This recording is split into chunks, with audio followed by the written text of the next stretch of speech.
सुबह के यहाँ पर इस वक्त 6:10 हुए हैं।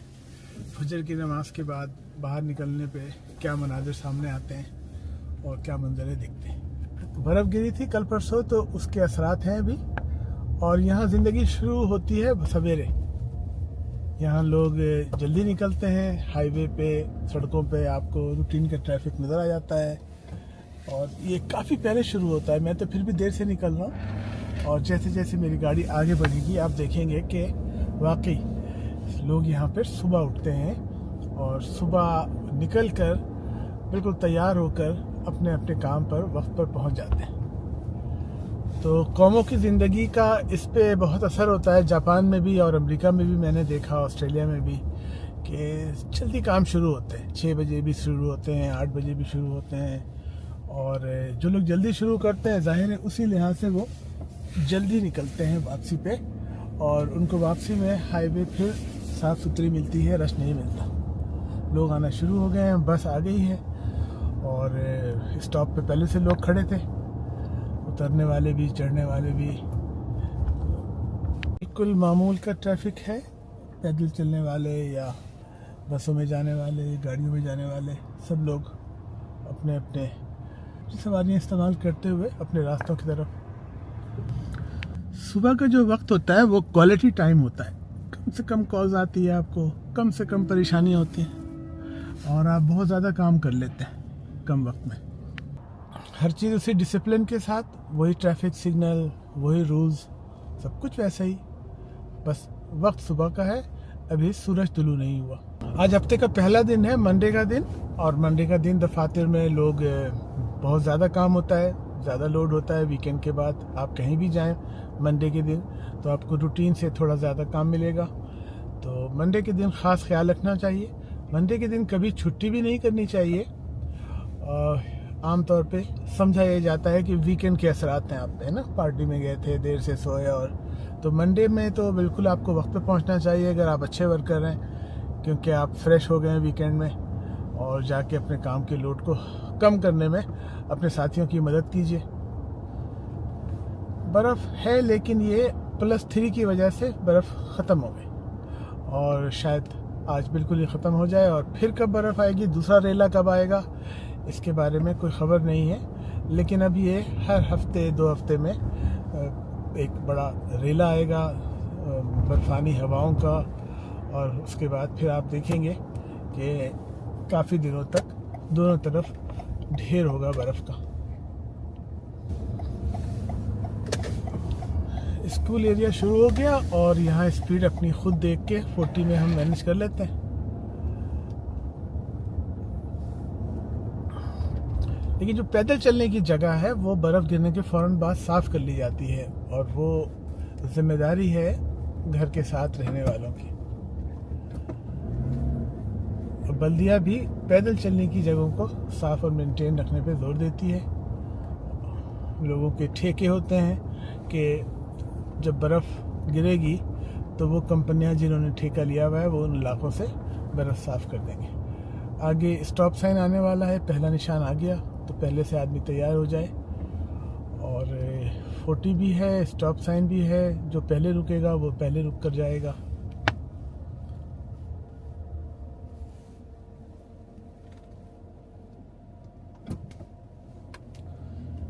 हर कोई रुक कर जाएगा और जो पहले रुका था वो पहले जाएगा। 40 की स्पीड है यहाँ पे, स्कूल है इस एरिया में, तो 40 के अंदर ही अपनी स्पीड रखते हुए आप जाएंगे। बाज़ इलाकों में कैमरे लगे हैं।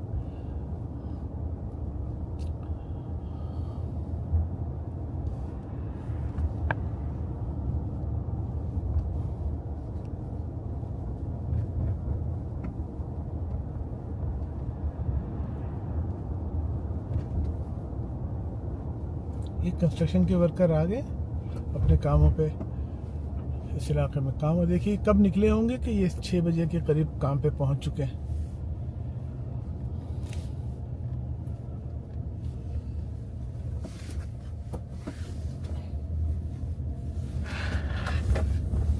इस इलाके में कंस्ट्रक्शन हो रहा है, तो जो ठेकेदार हैं उनकी पूरी टीम पहुंच चुकी है। ये मुख्तलिफ वर्कर्स कहाँ कहाँ रहते होंगे, कहाँ जमा हुए होंगे और फिर ये अपने मकाम पर पहुँचे होंगे। एक तरीका है, एक डिसिप्लिन है, काम का शौक़ है।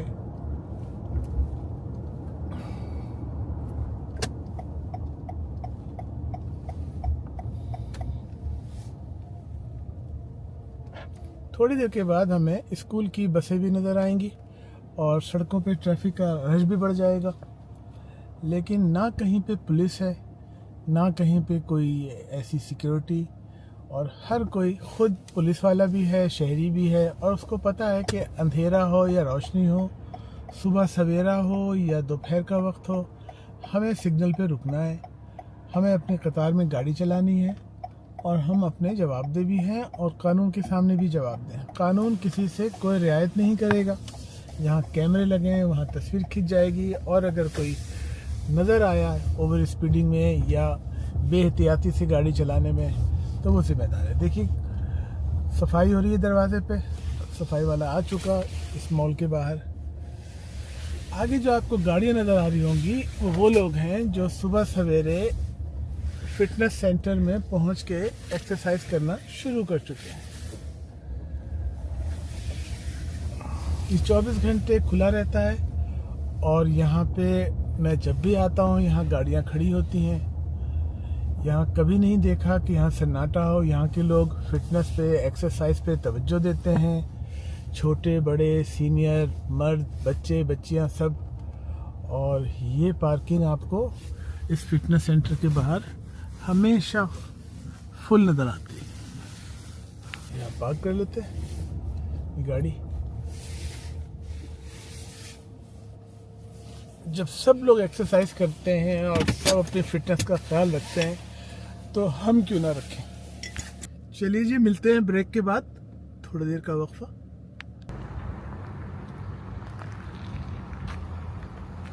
ये देखिए ब्यूटीफुल सनी मॉर्निंग है, धूप निकली हुई है, अच्छा वक्त है, 8:00 हुए।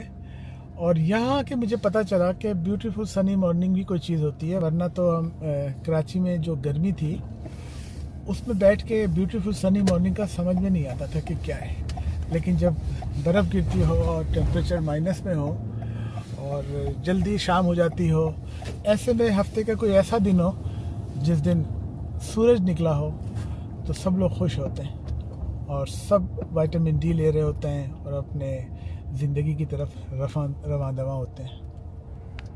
उसी की कीमतों ने आम लोगों को तंग किया हुआ है।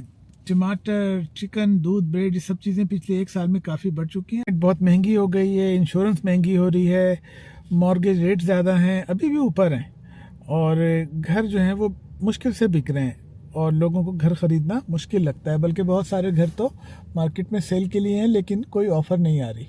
वैंकूवर और टोरंटो में सबसे ज़्यादा किरायों में इजाफा हो रहा है। कहते हैं कि बहुत छोटे छोटे बेसमेंट भी $1700-1800 से कम में नहीं मिल रहे हैं। यहाँ के लोग कहते हैं कि यार जीना मुश्किल नहीं है, हाउसिंग मुश्किल है। असल खर्चा, असल प्रॉब्लम और आमदनी का, सैलरीज का सबसे बड़ा हिस्सा किरायों पे चला जाता है, और ये हाउसिंग का बहरान यहाँ पर जल्द ख़त्म होता हुआ नज़र नहीं आ रहा। हुकूमत भी अभी तक कोई बड़ी पॉलिसी, कोई बड़ा हल इस बारे में ला नहीं सकी।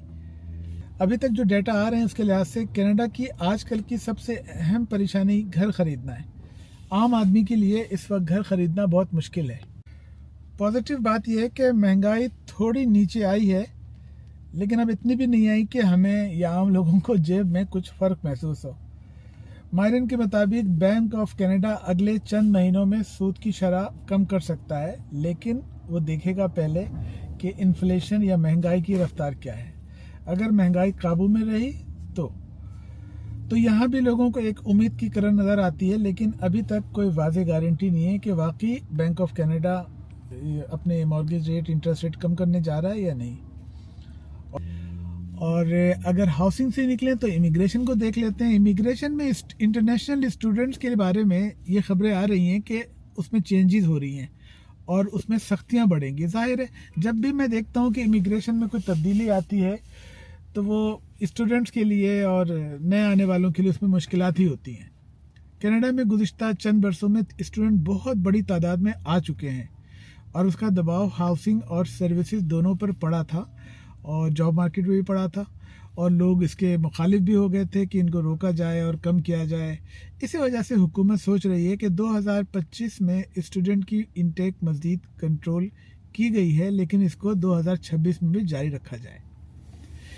यानी कि ये बात यहाँ पे डिस्कस हो रही है कि इनका एक प्रोग्राम है पोस्ट ग्रेजुएशन वर्क परमिट यानी PGWP।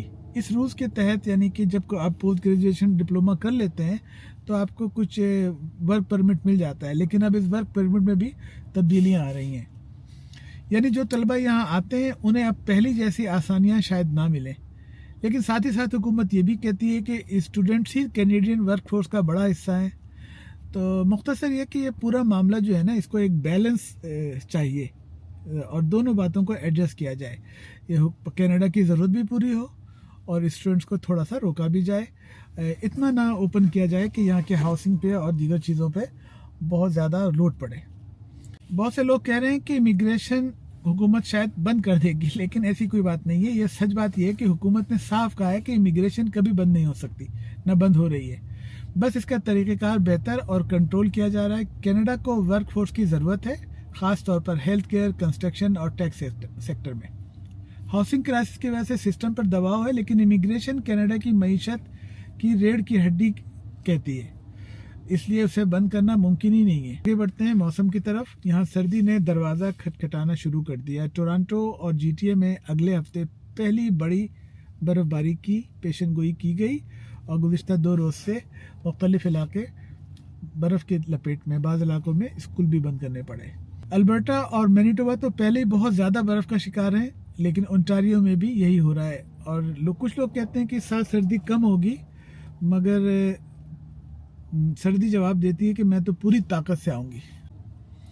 तो ये कुछ बातें थी आज की बड़ी बड़ी अहम बातें। कनाडा में हर किसी की ज़िंदगी से ये बातें जुड़ी हैं। यहाँ की इकनॉमी, यहाँ के घरों की कीमतें, किराए, खाना पीना, यहाँ का मौसम, ये वो चीज़ें हैं जिनसे हमारा रोज़ सामना होता है।